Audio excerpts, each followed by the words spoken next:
Hey there, welcome to the Movie Review Mom YouTube channel. I'm so glad you're here. My goal is to save you time and money by giving you the scoop on filmmaking quality and content. So you can decide for yourself whether or not you want to spend time or money or both watching a particular film. So today, the movie I'm reviewing is called The Room Next Door. It's rated PG, it's an hour and 47 minutes, and my overall movie review mom grade is probably about a B to maybe a B minus. And I'm going to explain why. I'll give you an overview in a nutshell. I'll point out things I like, things I didn't like. I'll offer tips for parents, themes worth talking about, funny lines, interesting lines, and then we'll finish up with recommendations for other films that are sort of similar that you might also really like. But first, let me share today's featured product, which is a book.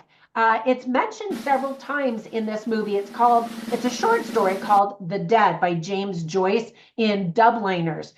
So click on the link down below. It'll take you to that book in Amazon on Amazon Prime. And I think that you'll really enjoy it, and especially because the characters in the book did enjoy it and talk about it. And I think that that helps to add a little bit more insight. All right, so let me give you an overview in a nutshell. The story is about Ingrid and Martha, who were very close friends in their youth when they worked together at the same magazine. After years of being out of touch, they meet again, but this time in an extreme and strangely sweet situation. The movie's adapted from the 2020 novel called What Are You Going Through by Ingrid Nunez. And you can also find that on Amazon. Click on the link below and you can see that there. The film was directed by Pedro Almodovar. I think you say his name, Almodovar. I don't see an accent on his name. Anyway, he also co-wrote it with Ingrid Nunez, who wrote the book. This is Pedro's very first long feature film. So kudos to Pedro. Already the film has been nominated for 25 awards and won 3. Quick tips for parents. Kids are going to be absolutely bored, and so will some adults. Just fair warning. Gay and lesbian relationships are both represented, and there is talk about intimate relationships and infidelity. Some of the themes that are illustrated well are death, euthanasia, and the rights of the terminally ill. That's a big one. Motherhood, friendship, memories, PTSD, fear, hope, mortality, creative work, and climate change even. So here's a list of things that I really liked. First of all, talk about 2 powerhouse actresses, Oscar winners, both of them, Julianne Moore and Tilda Swinton, offer fantastic performances as expected. They were both born in 1960, same year as my older sister. Other cast members include John Turturro, who's really great, Alex Ho Anderson, Victoria Luengo, and Esther McGregor. The film does an excellent job illustrating difficult conversations about death. The movie was filmed in New York, New Jersey, and even in Spain. Now, there were some things that I didn't like, obviously, because I didn't give it a big A. Some have complained that the dialogue felt stiff and flat, and I tend to agree. While the actors and actresses did a good job, it did feel a bit mechanical at times. And then there's a part of the story. Well, a big part of the story is when somebody asks their friend to do something that I just thought was a huge ask. I don't know. I just was like, whoa, that seemed almost inconsiderate for somebody to put on somebody else. And I'm trying to be vague because I don't want to give you any spoilers. The movie is very slow moving. And if you don't mind that, it's an interesting, slow paced walk toward death, I guess you could say. There is quite a bit of talk of climate change as well, which I thought was interesting, kind of unrelated, but it speaks to these 2 characters and their values. There's a lot of dialogue that feels preachy, like they're trying to preach to us about climate change or euthanasia and political ideologies that some people may not be interested in or feel strongly opposed to. So there's that. I kept waiting for something to happen, at the very least, for someone to die. Not that I wanted her to die, but I was just thinking maybe something's going to happen after that. I don't know, and it just is kind of dragged on. Now, on the flip side, here I'm putting this on the things that I didn't like. On the flip side, that is how it feels when you have a loved one who is chronically ill and there is no cure for what they have, and you know that the death is imminent. you're both just waiting, and it is painful and slow and agonizing, and you don't want them to go, and yet you also want them to be released from their pain. And so I thought that the movie did illustrate that well. It gave you that feeling at the same time where you're wondering, looking at your clock, wondering when is this going to end.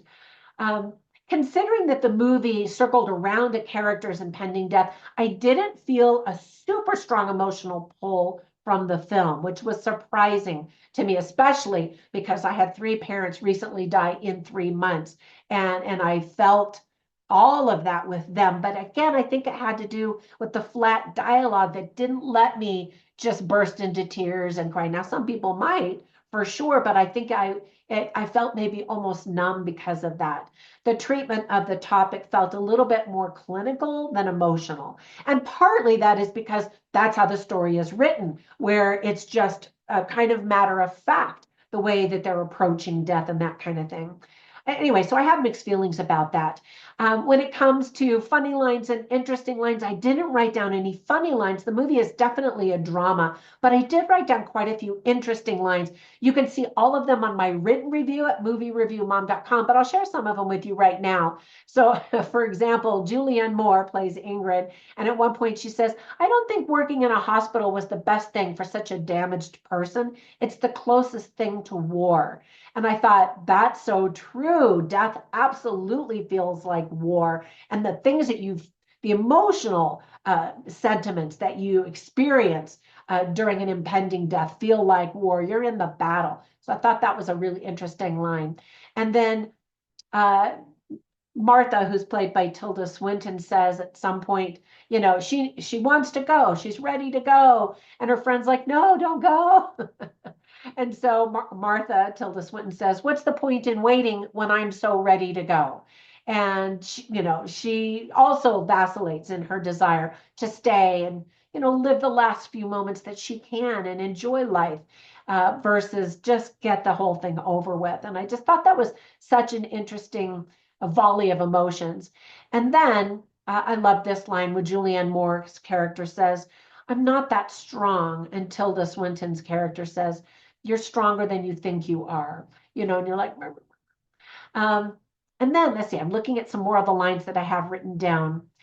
Oh, this was interesting. Julianne Moore says, when death comes, the mind wants to go, but the body keeps fighting. I absolutely saw that in all three of my parents, that, they were ready. They lived good lives. They were ready to go. And yet their body was like, wait, wait. And it struggled so much in the end, which was so heartbreaking. And let's see, let me look at a couple more lines. This was an interesting line spoken by Julianne Moore. I thought she says, there's a lot of ways to live inside of tragedy, as they're talking about other people, friends that they know who have died or just got cancer and survived. And, all of those conversations I thought were really, really interesting. And then finally, Julianne Moore says, why do people have to go through all of this like we're criminals? Shouldn't dying people have the right to end their life with dignity? And it's a very good point, and definitely one of the huge themes of the entire movie. Comment down below. I would love to hear what you think about euthanasia in general, the right to die, the right to kill yourself, or the right to choose how you're going to die, that kind of thing. Super interesting topic. Before I go, let me give you recommendations for 3 powerful movies. The first one is called Don't Make Me Go. And by the way, I did reviews of, no, not all of these. Actually, 2 of them are way older, but click down on the link below and you can see my movie review and links to where you can watch these films. For example, the second one was done long before I even was born, called Ikiru, filmed way back in 1952. And it also has been known to be such a great movie for addressing the issue of death and dying and loved ones and saying goodbye and all of that. And then another movie I thought of is City of Angels. I said that weird wrong name. I can't talk right now. I said the name weird. Anyway, City of Angels came out in 1998, starring Nicolas Cage. And I just thought it was such a good movie when you are just so tired of this physical world and you're just like, oh, I don't like living in this world anymore. It's all, horrible. When you're feeling like that, and I think everybody has those days, this is a great movie to watch because it just helps you remember this world, even though it's not perfect, is still amazing and worth sticking around for and living. And just the magic of tasting a pear and have the juice run down your chin, just all of those little details. I thought it was really great. It also stars Meg Ryan. Anyway, definitely put that on your watch list.